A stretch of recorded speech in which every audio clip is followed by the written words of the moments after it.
Okay, this is kind of peculiar because I don't often talk into microphones. This is actually very odd.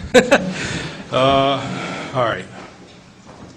Well, what I'm really here to tell you is, for me, the thing was growing up fatherless, because you might kind of notice that I'm the thorn among the roses here today, because all these ladies, and then there's me, and this isn't really quite right that I'm here. I'm also a little bit different from them in that my mom kept me and chose to raise me with the help of her family, her mother and a sister.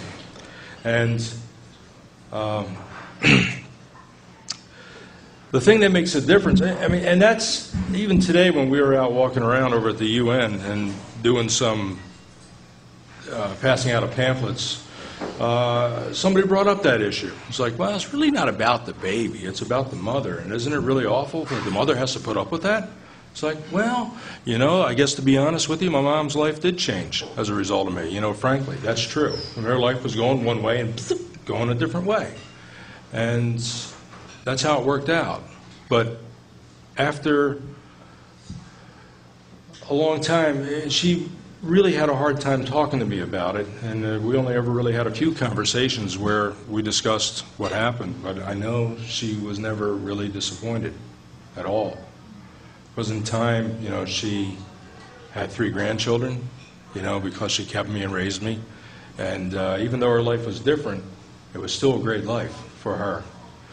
And wow, what did it do to me? When I found out that this is the truth. And first time I really found out, I was about done high school, so I was about 17, 18 years old, and you might imagine that doesn't sit very well with somebody, and it didn't sit very well with me at all. And so there was a rather serious and lengthy time of rebellion. After all, I was the way I was because of who?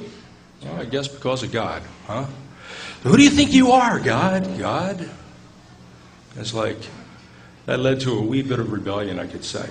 And it went on for a good number of years. And in some regards, it hasn't completely come to a close, because that day doesn't really happen until after, we get to see him face to face, that the rebellion really goes aside, right? And what do I learn from this all? Well, the bottom line is that what Paul told the Roman Christians, that all things work together for the good for those who love the Lord and are called according to his purpose. Wow. So you mean this odd form of conception too? Paul says all things. It's rather emphatic in the Greek. He doesn't say most things. He doesn't say some things. He says all things. All things work together for the good for those who love Christ and are called according to his purpose. Well, it's taken a couple of decades for that to kind of sink in. And there's another aspect of that too, because in that same passage where he's talking to these guys in Rome, he uses another absolute term. He says, nothing can separate us from the love of Christ, love of God that's been revealed in Christ. And so that means this peculiar way of being born, well, Paul said nothing separates us. So that didn't get in the way either. It was my stubbornness, my rebellion, my foolishness that did. But you know what? When I wasn't really looking, Christ did come looking for me. And that's really the bottom line.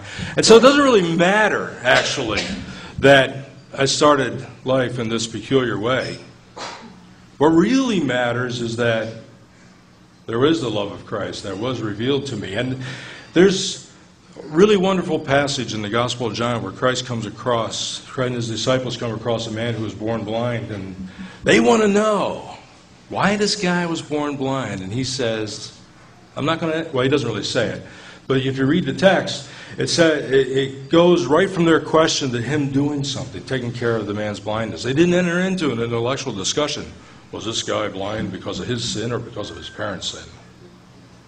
That didn't happen. They went to work. Or he went to work, actually, and healed the man's blindness. And that's a small picture of all of our lives, really. Before we know Christ, totally blind. Afterwards, He's come and delivered us from that. And it's been quite a journey, actually, discovering just exactly what the death and resurrection of Christ really means to me and how it gets applied in my particular life. And so if there's anything I can really leave with you guys today is to think about that for yourselves. How's that being applied with you? You may not fit into our category, but you fit into some category. And how's the death and resurrection of Christ being worked out in your life? Because that's it. That's the thing that really matters most on the bottom line. Thanks for listening.